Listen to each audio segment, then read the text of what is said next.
Es en verdad condenable el hecho de que se sigan presentando estos niveles de agresión contra quienes ejercen la labor del periodismo, que debieran hacerlo libremente, sin ninguna atadura, sin ningún temor, y que lamentablemente han venido haciendo del periodismo una de las labores, de las profesiones más peligrosas, con mayor riesgo, hasta el grado de que se pierde la vida por ejercer un periodismo de acuerdo con lo que cada quien considera que debe libremente ejercer. Entonces, en verdad que aquí lo que hace falta ya, a lo mejor más que leyes, más que disposiciones, aunque todavía falten ajustes, falten cosas que echar adelante, sacar adelante, lo que se necesita es que haya verdaderos protocolos de protección a la labor de las y los periodistas por parte de los distintos niveles de gobierno. No puede simplemente decirse es que ya les damos protección a los que se acogen a los protocolos, a los que sienten en riesgo su vida por la labor, y porque aún algunos de estos que se han acogido a los protocolos de protección estatal, pues también los han ejecutado. Yo creo que es necesario, y aquí yo apelo a que ustedes y quienes nos escuchan o nos vean como resultado de este diálogo con ustedes, sería muy bueno que nos hicieran propuestas, que las hiciéramos nosotros nuestras, estas propuestas, sobre cómo entrar a una verdadera labor de protección de esta profesión, y que las exijamos estas medidas juntos. Nosotros, lo que nos corresponde como legisladores, como diputados, y ustedes desde luego como periodistas, pero que nos tomemos de la mano, que caminemos codo con codo en ello. Oye, te quiero preguntar sobre preguntarle, cambiando completamente de tema, sobre este famoso video de la niña bien promocionando el gusto de López Obrador en una iglesia, y López Obrador también hablando de religión, de su cristianismo. Pues ya se están violando todas las normas que tienen que ver con el respeto del Estado laico mexicano. Ya les importa muy poco, y en aras de una supuesta libertad de pensamiento, de acción, etcétera, se piensa que se pueden realizar este tipo de actividades, incluso violando prácticamente la veda electoral. Todavía no estamos en campaña, nos falta ya poco más de una semana para ello, pero se viola toda esta disposición. Es obvio que alguien lo pagó, ese video, que alguien le metió dinero, no lo reportan ni como gastos de campaña, ni como gastos de nada, ni de nadie. Aquí es aquello como la poema infantil del sapito glu glu glu, nadie supo, nadie vio. Y entonces, pero ya todo el mundo lo vio y se dio cuenta de todo ello. Entonces, y luego defendiéndolos con descaro, el propio López Obrador, defendiéndolo, diciendo que simpatiza, no hay ninguna condena.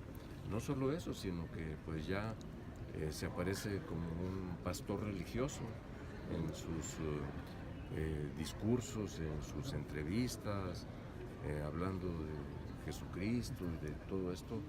Yo, desde luego, que respeto absolutamente toda libertad de religión, pero una cosa es respetar la libertad de religión y otra cosa es violar las disposiciones del Estado laico. Diputado, hablando de López Obrador, le quiero consultar sobre la... Perdón, ¿emplazaría a la Secretaría de Gobernación entonces en este caso a que ya actúe? Pues desde luego que debería actuar el gobierno, debería actuar la Subsecretaría de Asuntos Religiosos encargada de estos temas, que sin que hubiera querella, demanda, denuncia de por medio, debieran actuar. No pueden quedarse simplemente callados ni con los brazos cruzados. Consultarle su opinión sobre las declaraciones que el propio López Obrador hizo a Milenio, diputado. Dice Andrés Manuel que él quiere ser recordado como Juárez, como Madero, no va a encarcelar a Peña Nieto, va a cancelar aeropuerto, va a echar atrás las reformas estructurales. ¿Qué impresión le deja esta conversación, este debate? Sí, vi la mayor parte de la entrevista anoche y me parece muy buena entrevista por parte de los entrevistadores y muy buena también por las respuestas que da el candidato López Obrador, porque lo desnuda por completo, tal cual es, como alguien que por otra vía, dicho de otra manera, pero está mandando al diablo las instituciones. Él, si llega, quiere ejercer lo que se le llamaría las democracias plebiscitarias, que son las con las que se cubren los regímenes totalitarios, dictatoriales, pasándose por encima de las instituciones existentes, pasándose por encima de la ley y el Estado de Derecho, queriendo todo someterlo supuestamente a consulta, incluidos derechos adquiridos de las mujeres, de las personas en general que quieran vivir con quien aman sin importar sexo ni nada de esto, y todo ponerlo a plebiscito, ponerlo a consulta popular, y desde luego al querer echar para atrás acciones incluso que se están desarrollando, actividades, obras importantes como el nuevo aeropuerto internacional de la Ciudad de México, de querer echar para atrás, y a pesar de que los propios militares y de que expertos internacionales en aeronáutica han dicho que es una tontería, una locura, algo técnicamente insostenible de querer usar el aeropuerto militar de Santa Lucía como aeropuerto civil, sigue terco, sigue pensando que con eso va a cumplirse su pretensión de pasar a la historia como Juárez, como Madero, como Lázaro Cárdenas.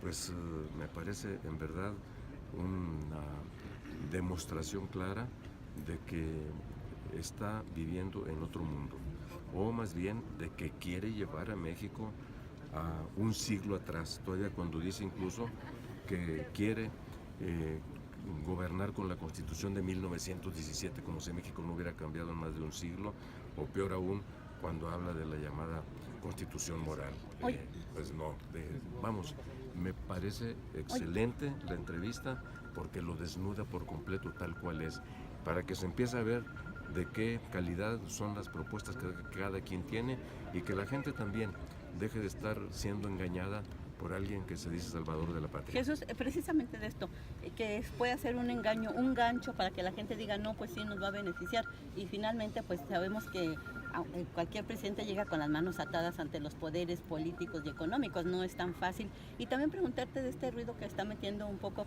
el que decía López Obrador, que puede crear la Guardia Nacional para que los ciudadanos... Es otra tontería, lo de la Guardia Nacional, como él la plantea, de fusionar en una sola fuerza armada la totalidad de los efectivos militares y policíacos del país, es una absoluta tontería, con la que no está de acuerdo nadie que tenga dos dedos de frente de inteligencia.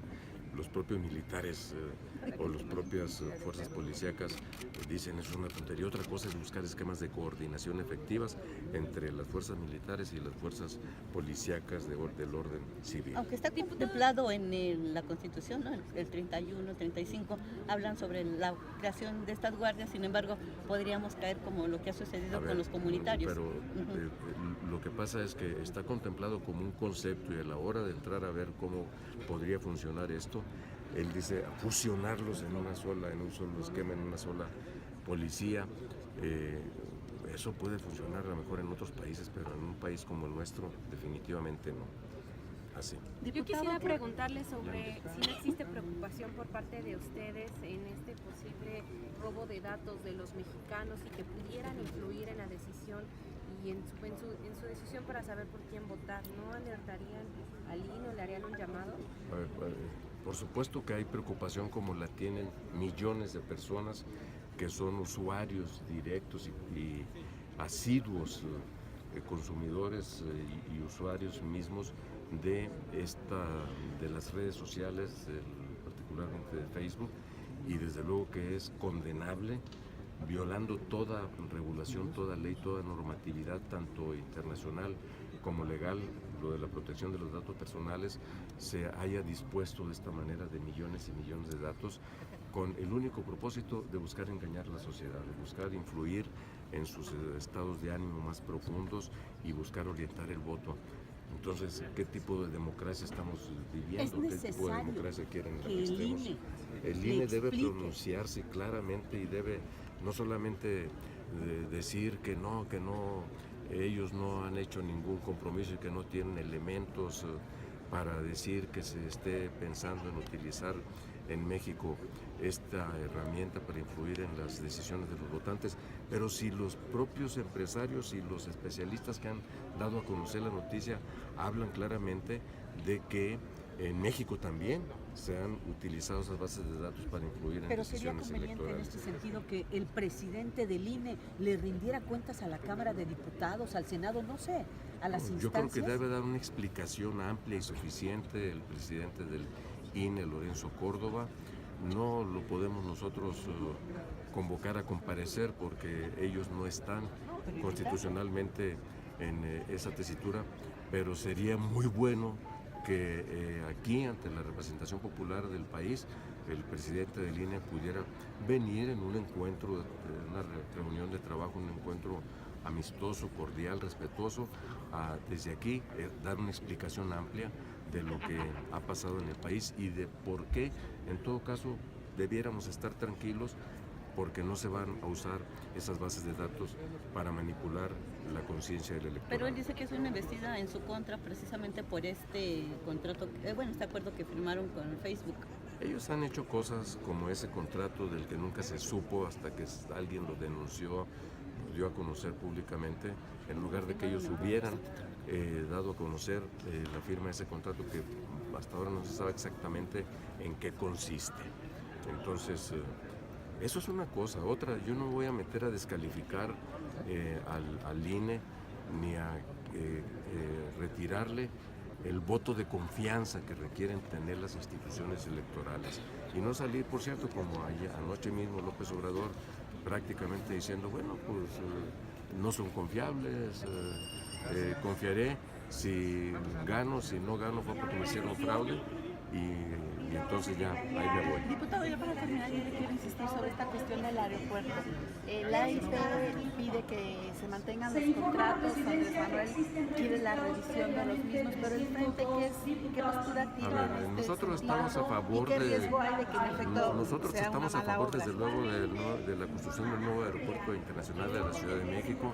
Deben hacerse una revisión, una auditoría técnica y financiera de cómo se han ido aplicando los recursos, qué tan correctos o qué tipo de estructuras se están utilizando, qué tecnologías, etcétera, para sacarlo adelante.